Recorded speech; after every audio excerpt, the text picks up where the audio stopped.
में एक प्रजाति है जिसे आप किस्म या वैरायटी भी बोलते ही हैं। आम बोलचाल की भाषा में जंतु कहना भी अनुचित नहीं होगा। मैं इस प्रजाति की बात नहीं कर रहा जिनके साथ इन दिनों बहुत बुरा बर्ताव होता है। इसकी शुरुआत दिल्ली से ही हुई थी। बंदरों को भगाने का फोर्स्ड माइग्रेशन, बलात् माइग्रेशन दिल्ली की देन है और अब इसे हिमाचल और उत्तराखंड के लोग भुगत रहे हैं। इस प्रजाति के साथ कितना अत्याचार हुआ है, हो रहा है, इस पर किसी का दिल नहीं पिघलता है। लेकिन इसी तरह की दिखने वाली प्रजाति एप या प्राइमेट से बनते बिगड़ते आज के मनुष्य यहां तक पहुंचे हैं। पहले 4 पांव पर चलने वाला इन दिनों 2 पांव पर चलता है। इसे वैज्ञानिक तरीके से डार्विन ने ही समझाया कि क्यों होता है। चार्ल्स डार्विन 1809 में पैदा हुए। डार्विन ने नेचुरल सिलेक्शन से मानव और अन्य प्रजातियों की विकास यात्रा के बारे में समझाया। नेचुरल सिलेक्शन केवल जीव विज्ञान ही नहीं, हमारे रोजमर्रा के काम में भी आधुनिक नजरिया का दरवाजा बन गया है। आज भी नेचुरल सिलेक्शन हो रहा है, मगर कुछ लोग जबरन सिलेक्शन भी करवा रहे हैं। कोचिंग के जरिए अधिकारी बनवा रहे हैं, रगड़ रगड़ के उन्हें योग्य बना रहे हैं। इस पोस्टर में सिलेक्शन क्रांति लिखा है। फ्रांस और रूस की क्रांति के बाद पटना में सिलेक्शन क्रांति हो रही है, मगर 10वीं की विज्ञान की किताब से डार्विन के इस को हटा दिया गया है। हम एक ऐसे ही समय में रह रहे हैं जहां वैज्ञानिक चेतना और गोबर चेतना में कौन श्रेष्ठ है, इसका फैसला करने की हिम्मत तो मैं नहीं कर सकता। बात हिम्मत की नहीं है, टाइम खराब होता है। अब मैं एक ऐसे प्रजाति की खोज के बारे में बताने जा रहा हूं जिसके बारे में चार्ल्स डार्विन को भी पता नहीं था। मुझे भी संयोग से ही पता चल गया। यह वो प्रजाति है जो स्कूल और कॉलेज के कोर्स कमेटियों में पाई जाती है।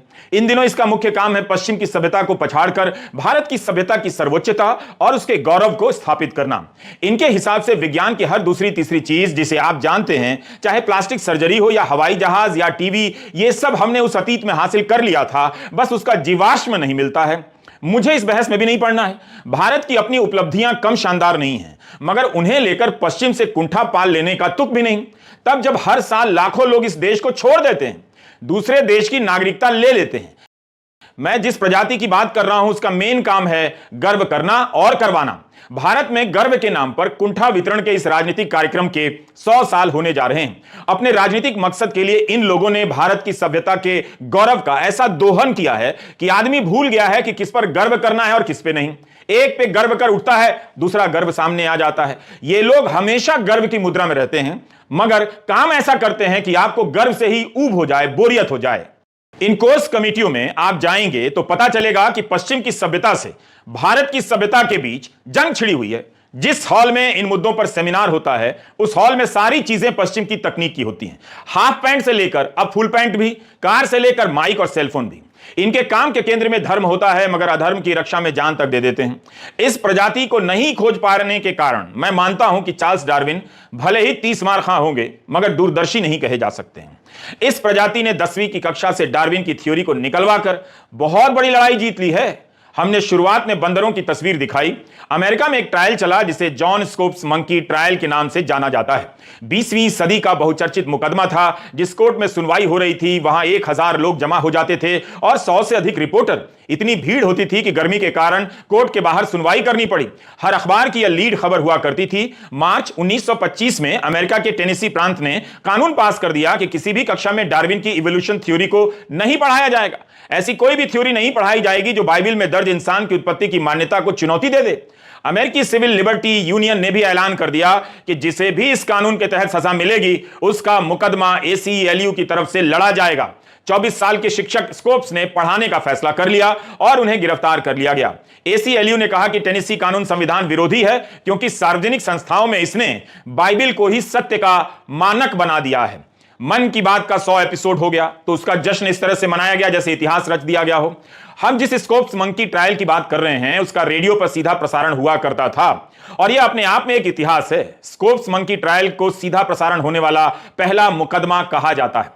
राज्य की तरफ से वकील थे विलियम जेनिंग्स ब्रायन, जो 3 बार अमेरिका के राष्ट्रपति का चुनाव लड़ चुके थे, और स्कोप्स की तरफ से क्लैरेंस डैरो दलील दे रहे थे। इस मुकदमे को सदी का मुकदमा कहा जाता है। जेनिंग्स की दलील थी कि इंसान की उत्पत्ति कैसे हुई ये बाइबल में लिखा है और जो बाइबल में लिखा है वही सही है। इस बात को लेकर कोर्ट में इतनी बहस हो गई कि बात कानून की धारा से निकलकर जनता की अदालत और आस्था की दुकानों में पहुंच गई। अमेरिका में यह दुकान खुली हुई है आज भी। अदालत ने जॉन स्कोप्स को दोषी पाया और $100 का जुर्माना लगा दिया। इस हार में डार्विन की बड़ी जीत छिपी थी। प्रेस ने लिखा था कि ब्रायन भले मुकदमा जीत गए लेकिन तर्क हार गए। हारने वाले पक्ष ने अपनी हार का फायदा उठाया और डार्विन के सिद्धांत का खूब प्रचार प्रसार किया। जरूर 40 साल तक टेनेसी में इवोल्यूशन की पढ़ाई नहीं हुई और दूसरे प्रांत आरकांसा और मिसिसिपी में भी डार्विन की थ्योरी को बैन कर दिया गया। तब एक बार फिर एक महिला ने चुनौती दी कोर्ट में। 1968 में सुप्रीम कोर्ट ने आरकांसा के कानून को असंवैधानिक करार दिया। 1967 से टेनेसी में भी इवोल्यूशन की पढ़ाई पर से बैन हटा दिया गया। भारत में ऐसा खास नहीं हुआ। यहाँ ईसाई समुदाय ने मोर्चा नहीं खोला। अमेरिका जो मूर्खता 1920 में कर रहा था वो हम 2023 में कर रहे हैं। दुख की बात है कि इसमें भी हम पश्चिम से 100 साल से ज्यादा पीछे रह गए। डार्विन को पता था कि उनकी इस बात को धर्म और कर्मकांड में यकीन रखने वाले कभी नहीं स्वीकार करेंगे, इसलिए वे अपनी थ्योरी को छोटे से वैज्ञानिकों के समूह में घुमाते रहे और जनता के व्यापक समूह के लिए प्रकाशित करने में उन्हें 20 साल लग गए। इंग्लैंड से पूरे यूरोप और अमेरिका तक में उनकी थ्योरी को लेकर धर्मावलंबियों और वैज्ञानिक चेतना वालों के बीच बहस छिड़ जाती है। अमेरिका में तो अब भी बहस हो जाती है। 21वीं सदी के कई राष्ट्रपति चुनावों में डार्विन का मुद्दा छा गया था। उधर भारत में 2018 में ही इसे हटाने के लिए तब के मानव संसाधन राज्य मंत्री सत्यपाल सिंह ने बयान दिया था। बीजेपी के सांसद सत्यपाल सिंह ने यहां तक कह दिया कि डार्विन का सिद्धांत वैज्ञानिक तरीके से गलत था, उसका कोई वैज्ञानिक आधार नहीं था, क्योंकि हमारे पूर्वजों ने कभी भी बंदर को आदमी बनते नहीं देखा होता तो किसी ने बोला होता, किसी ने लिखा होता। हमने जो किताबें पढ़ी हैं उसमें कहीं नहीं लिखा है कि हमारे पूर्वजों ने इसका जिक्र किया है। जब से धरती पर आदमी देखा गया है वो आदमी ही था। डार्विन की थ्योरी को कोर्स से हटा देना चाहिए, सत्यपाल सिंह ने कहा था। अब इनके पूर्वजों ने नहीं देखा, और देखा तो इन्हें नहीं बोला। इस आधार पर डार्विन की थ्योरी को चुनौती दे रहे थे। ऐसे लोगों को लेकर अगर भारत अब विश्वगुरु नहीं बनेगा तो कब बनेगा? किसी ने नहीं देखा। बात में तो बहुत दम है सत्यपाल सिंह जी की बात में। एक बार प्रधानमंत्री नरेंद्र मोदी ने मुंबई में डॉक्टरों की एक सभा को संबोधित करते हुए कह दिया कि गणेश जी के सर पर हाथी का सर लगाने वाला कोई सर्जन रहा होगा जिसने प्लास्टिक सर्जरी की शुरुआत की होगी। यह भी बताया कि महाभारत में कर्ण का मां की कोख के बाहर पैदा होना बताता है कि उस समय जेनेटिक साइंस की जानकारी रही होगी। सोचिए, सालों साल पढ़ाई करके डॉक्टर बने उन श्रोताओं को यह सब जानकर कितनी प्रेरणा मिल गई होगी। प्रधानमंत्री ने तब कहा था कि हम ऐसा देश हैं जिसके पास ये सब उपलब्धियां थी और हमें जरूरत है कि इन्हें वापस हासिल करें। अब उनके नेतृत्व में चल रही सरकार ने डार्विन को हटाकर जो काम किया है वो भी कम बड़ी उपलब्धि नहीं है। इस जीत पर अगर आप गर्व नहीं कर रहे हैं तो बेसिक प्रॉब्लम है। मेरा कहना है कि जब इस देश में विज्ञान पढ़े बिना ही वैज्ञानिक बना जा सकता है, एंटायर पॉलिटिकल साइंस पढ़ लिया जा सकता है, तो विज्ञान की पढ़ाई होनी ही क्यों चाहिए? है कि नहीं? कमाल की बात। पिछले 9 साल में हमने यही तो हासिल किया है। इसीलिए मैं इसे कभी मूर्खता नहीं कहता, बल्कि इसे नई विद्वता कहता हूं। ऐसा नहीं है कि अतीत की उपलब्धियां शानदार नहीं है हमारी, मगर अतीत की उपलब्धियों के प्रति केवल गर्व ही नहीं किया जाता है, नॉर्मल भी रहा जाता है। मगर परिवार से लेकर सरकार तक की यही ट्रेनिंग हो गई है, गर्व करना है। हर साल 10वीं में कोई ना कोई टॉप करता है, लेकिन हर साल फिर से वही गर्व दोहराया जाता है। बच्चा भी कहता है गर्व हो रहा है। किसी भी समाज में गर्व का इतना रिपीटेशन दोहराव मैंने नहीं देखा। खैर, जिस डार्विन के कारण भी रैशनैलिटी आई, आधुनिकता का दौर आया, अब उन्हें ही कोर्स को रैशनल करने के नाम पर पैदल कर दिया गया है। 1800 वैज्ञानिकों ने अपने हस्ताक्षर के साथ इसके विरोध में पत्र लिखा है। इसमें Tata institute of fundamental research TIFR, Indian institute of science education and research IISER और IIT से लेकर तमाम संस्थानों में काम करने वाले वैज्ञानिक हैं। विज्ञान पढ़ने वाले हैं, पढ़ाने वाले हैं। केवल डार्विन की थ्योरी हटाने को लेकर ही नहीं, विज्ञान से अन्य विषयों को हटाने के विरोध में भी पत्र लिखा गया है। डिटेल आप देख लें। इन वैज्ञानिकों का मानना है कि इवोल्यूशन की प्रक्रिया को समझना हर छात्र के लिए बहुत जरूरी है, या केवल जीव विज्ञान के लिए नहीं बल्कि दुनिया को समझने के लिए जरूरी है। 1800 वैज्ञानिकों ने पत्र लिख तो दिया, मगर उनकी सुन कौन रहा है? वैज्ञानिकों ने तो यहां तक लिखा है कि डार्विन के सहारे हम महामारियों के चरण को भी समझ सकते हैं। यह सुनकर तो लोग फिर कहेंगे, अच्छा अब कुछ समझना नहीं है। हमें देखना होगा कि आज का समाज कैसा है, पहले देख लीजिए। यह वो समाज है जिसकी आंखों के सामने ऑक्सीजन की कमी से लोग मर गए, और इसने यह तर्क मान लिया कि ऑक्सीजन की कमी से कोई नहीं मरा। डार्विन को हटा देंगे तो विज्ञान की अलग अलग शाखाओं में प्राकृतिक चयन और विकास की यात्राओं को समझ नहीं पाएंगे। मामला केवल हटाने का नहीं है, तिरस्कार का भी है। यह भी तो नहीं कहा गया है कि जब महामारी का असर खत्म होगा, उसका दौर खत्म होगा, तब कोर्स में डार्विन की वापसी हो जाएगी। 1800 वैज्ञानिक विरोध कर रहे हैं कि डार्विन को कोर्स से हटाना गलत है, मगर इसरो, जिसे हम वैज्ञानिकों की संस्था ही मानते हैं, उसके ट्विटर हैंडल पर 2 ट्वीट ऐसे दिखे जिसे आप डार्विन के हिसाब से अंदाजा लगा सकते हैं कि आगे चलकर इसरो का इवोल्यूशन किस रूप में होने वाला है। अभी इसरो ने अपने ट्विटर हैंडल से मुद्रा लोन का प्रचार किया, मुद्रा लोन के फायदे गिनाए। इसरो ने मन की बात के 100वें एपिसोड के ट्वीट को रीट्वीट भी किया है। जल्दी ही इसरो के वैज्ञानिक मन की बात सुनते हुए देखे जाएंगे।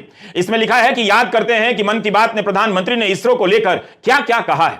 वैज्ञानिक चेतना के विकास के लिए डार्विन जरूरी है, मगर इसरो वालों के लिए मन की बात क्यों जरूरी है? यह कौन सा इवोल्यूशन है, मैं समझना चाहता हूं। क्या यह भी ट्वीट आ सकता है कि अब किसे वोट देना है? प्रचार करना भी तो वैज्ञानिक काम है, उसमें साइंस का इस्तेमाल तो होता ही है, मगर डार्विन को साइंस तक सीमित करना उचित नहीं होगा। गणेश देवी जी को आप सुनिए। फिजिक्स में न्यूटन की जो जगह है वह शरीर शास्त्र में चार्ल्स डार्विन की है। उन्होंने पूरे विश्व को एक सूत्र में लाने के लिए उत्क्रांति का सिद्धांत जो रखा है वो बहुत उपयोगी है। उसमें हर प्रजाति दूसरे प्रजाति के साथ जुड़ी है। अन्य अलग अलग प्रजातियों की शुरुआत एक साथ ही होती है, एक दूसरे से जुड़ी रहती है, ये उन्होंने दिखाया। उनके उत्क्रांति सिद्धांत के पहले उन्होंने बिगल नाम के जहाज पे जो प्रवास किया था, यात्रा की थी लगभग 5 साल तक कैप्टन फिजरॉय के नेतृत्व में। उसके बारे में उन्होंने एक किताब भी लिखी थी, द वॉयज ऑफ बिगल नाम से, और उसमें बहुत खूबसूरत वर्णन अन्य विविध प्रजातियों का, वनस्पतियों का, प्राणियों का था। उसमें उनकी आकृतियां भी उन्होंने निकाली थी। और इस किताब को उस समय के 1840 के समय के इंग्लैंड के और अन्य देशों के पाठक बहुत चाहते थे, बार बार उसकी आवृत्तियां निकाली गई थी। चार्ल्स डार्विन ने जो उत्क्रांति का सिद्धांत रखा है उसमें केवल सतत शुरू रहती उत्क्रांति इतना ही नहीं है, लेकिन एक नेचुरल सिलेक्शन की प्रक्रिया, और उसमें जो प्राणी, जो प्रजाति एडाप्टेशन करती है, अपने को बदलती रहती है, उसके बारे में काफी चर्चा की। और जो प्रजाति एडाप्टेशन नहीं करेगी, नए स्थिति में नए तरीके नहीं अपनाएगी, उसका अस्तित्व का अंत हो जाएगा, ये भी उन्होंने दर्शाया था। पूरे विश्व के सभी प्रजातियों को लेके ये रचा गया सिद्धांत, ये आधुनिक दुनिया के बहुत सारे शास्त्रों का, ज्ञान प्रकारों का फाउंडेशन बना हुआ सिद्धांत है। आधुनिक मेडिसिन, आधुनिक शरीर शास्त्र, बायोलॉजी, जूलॉजी, इवन साइकोलॉजी तक डार्विन के थ्योरी का बहुत महत्व है। इसके साथ साथ डार्विन ने जो सिद्धांत रखा, उसको लेके एक बहस निर्माण हुई थी इंग्लैंड में, जिसमें भगवान ने पूरे सृष्टि का निर्माण किया और भगवान की इच्छा से वो चलती रहेगी, और जब तक भगवान की इच्छा है तब तक चलती रहेगी, ये मानने वाले लोग। और इस सृष्टि के अपने कुछ नियम है, जो भौतिक नियम है, जो इंसान जान सके ऐसे नियम है, साइंटिफिक लॉज है, ऐसे मानने वाले लोग। इनके बीच में बहस थी, एक बाजू विज्ञान और दूसरी बाजू अंधश्रद्धा, इसके बीच में बहस थी। और डार्विन ये अंधश्रद्धा के सामने विज्ञान की भूमिका रखने वाले में पिछले 200 साल में से सबसे अग्रगण्य माने जाते हैं। आज के भारत में एक ही चेतना बच गई है, बचनी उसे ही है, मन की बात की चेतना। अजीब रास्ते पर देश जाता हुआ दिख रहा है। तब तो मेरा भी एक काम कर ही दीजिए लगे हाथ। गौरव गौरव करने वाले लोग अगर गणित के कोर्स से कैलकुलस और अलजेब्रा को भी हटा दें तो मेरा बड़ा भला हो जाएगा। पूछिए कैसे? जैसे ही आप मैथ्स से मैथ्स को निकाल देंगे, मैं मैथ्स में फेल से टॉप कर जाऊंगा। जब सामाजिक और राजनीतिक चेतना में तर्क और विवेक की जगह और जरूरत नहीं रहेगी, तब हम किस काम के लिए वैज्ञानिक चेतना बचा रहे हैं? डार्विन को लेकर इतना भावुक हम क्यों हुए जा रहे हैं? हाउसिंग सोसाइटी के लोगों को डार्विन की जरूरत नहीं है। हर हाउसिंग सोसाइटी के अपने डार्विन अंकिल हैं, डार्विन आंटी हैं। वही जो व्हाट्सएप अंकिल हैं, व्हाट्सएप आंटी हैं। ये जिसे कहेंगी, जो कहेंगी, सारे लोगों को वही मानना होगा, मानते हैं। मुझे लगता है कि हाउसिंग सोसाइटी के व्हाट्सएप ग्रुप के लिए डार्विन फाइल्स नाम की एक फिल्म बनाई जानी चाहिए, ताकि सारे अपने घर से निकलकर डार्विन फाइल्स देखने चले जाएं। उस फिल्म में यह बात जरूर बताई जाए कि कैसे डार्विन के नाम पर हम अपने इतिहास को भूल रहे हैं, और बार बार यह डायलॉग हो कि हमें तो बताया नहीं गया। बस जैसे ही इतिहास के भूलने और हमें तो बताया ही नहीं गया का फैक्टर आएगा, लोग डार्विन तो क्या, न्यूटन से लेकर मैडम क्यूरी तक को खदेड़ देंगे। व्हाट्सएप चेतना ही एकमात्र वैज्ञानिक चेतना है आज के भारत में।